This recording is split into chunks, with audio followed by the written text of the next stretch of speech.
Group వారి ixora 2.5, 3 and 3.5 BHK ultra luxurious apartments JNTU Hyderabad. మరిన్ని వివరాలకి ఈ కింద నెంబర్ ని సంప్రదించండి.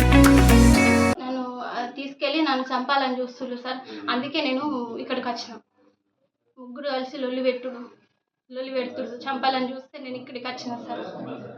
బంగారం, కమ్మలు, నక్లెస్ అంత బంగారం తీసుకుపోయారు సార్. ఫస్ట్ నా దగ్గర ఉంటే అంత బంగారం అంతా ఉంచుకొని లొల్లి పెడితే నేను ఇక్కడికి వచ్చేసిన సార్. ప్రతిరోజు లొల్లి సార్. ఎవరెవరు ఇబ్బంది పెడతారు? మా అత్తమ్మ, మా మామయ్య, మా ఆయన. వీళ్ళు ఒకసారి అంటారు, నువ్వు అత్తమ్మ మామయ్య అని పిలుస్తలేవట అని చెప్పి వాళ్ళు ఏదో ఒకటి ఎప్పుడు మళ్ళీ నెక్స్ట్ డే లొల్లి ఇదే నడుస్తుంది సార్. మేము కలిసి ఉండాలన్నది లేదు ఇక్కడ.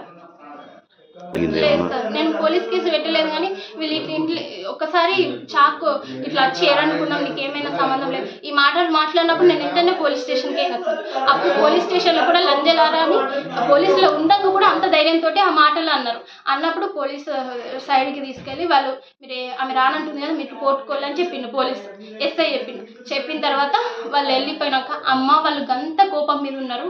ఏమైనా చేస్తే నీ బిడ్డ నీకు అత్తదా అమ్మ, బతకదా ఈమె, ఏమైనా వేసుకొని బతకదా మంచిగా చదువుకున్నది, ఎందుకమ్మా ఇట్లా వేసుకున్నాడు. కొడుకుని చూపించలేదు, ఏం లేదు. మా అమ్మ నాన్న ముసలి వృద్ధాప్యానికి వచ్చిళ్ళు, వాళ్ళకి మన్మని ప్రేమ లేదు, నాకు కొడుకు ప్రేమ లేదు. నా ఇంటికి వస్తే సంపెత్తమంటారు. వాళ్ళ అమ్మ వాళ్ళ నాన్నను ఇట్లా చేసింది. ఇప్పుడు వాళ్ళ నాన్న బతుకుతో ఆడుకుంది, వాళ్ళది అయిపోయింది. ఇప్పుడు నా ఫ్యూచర్ ఏం కావాలి?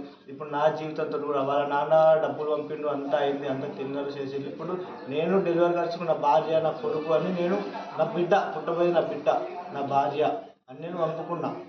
పంపుకుంటే దెప్పుడు అది ఇప్పుడు తెప్పాల్సి వస్తుంది సారు. ఇట్లా అయ్యేసరికి తెప్పాల్సి వస్తుంది, అనవాల్సి వస్తుంది.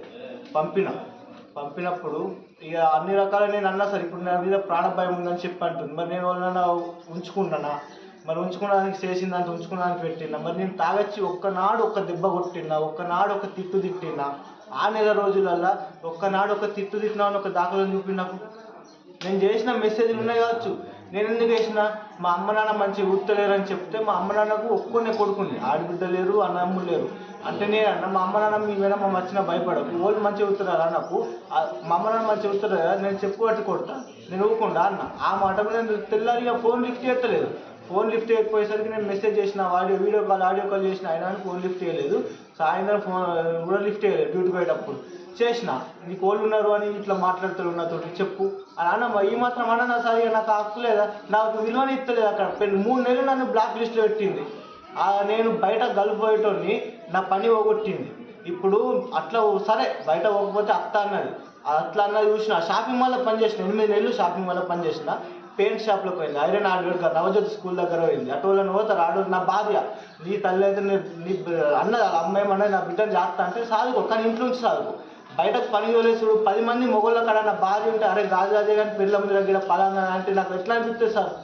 నేను ఇంట్లోకి వెళ్ళాను. నేను ఇవాళ నా పేరు బయట వాళ్ళు లేదు. 10 మంది నువ్వు బట్టల షాప్ పని చేస్తే నేను లొల్లి పెట్టా, నువ్వు డాకుల్లో పని చేస్తే నేను లొల్లి పెట్టా, ఐరన్ హార్డ్వేర్ అంటాడు, మంచోడు చెడ్డోడు వస్తాడు, గంటలకు పోయి నువ్వు పని చేస్తే నేను లొల్లి పెట్టాను పెట్టిను.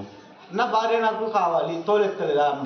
ఇప్పుడు ఏమంటుంది? ఇల్లు రాసిస్తాను నాకు అంటుంది. నాకు ఇల్లు నాది లేదు, ఏం లేదు. నేను బయట పని చేసుకున్నా, 8 సంవత్సరాలు 7 సంవత్సరాలు పని బయట పోయినా. ఆ పని కూడా కొట్టింది. ఇప్పుడు నాకు 10,000 జీతం ఉన్నది. నేను ఎట్లా ఇల్లు రాసి, అది నాది ఇల్లు కాదు, నా తండ్రి కష్టార్జితం లేదు, నాది రూపాయి పైసా లేదు. నేను బాగా చూసే ఏదన్నా చేసుడు అంతే. నాకు పుట్టిన కొడుకు నాకు చూపిస్తలేరు. పుట్టిన కొడుకు 3 ఏళ్ళ దినమైంది. నా కొడుకు స్పర్శ నాకు లేదు, నా స్పర్శ ఆయనకి లేదు. ఏం బతుకున్నది? మరిన్ని వీడియోస్ కోసం ఛానల్ ని సబ్స్క్రైబ్ చేయండి. లేటెస్ట్ అప్డేట్స్ కోసం వాట్సాప్ ఛానల్ ని ఫాలో అవ్వండి. ఆ లింక్ డిస్క్రిప్షన్ లో ఉంది.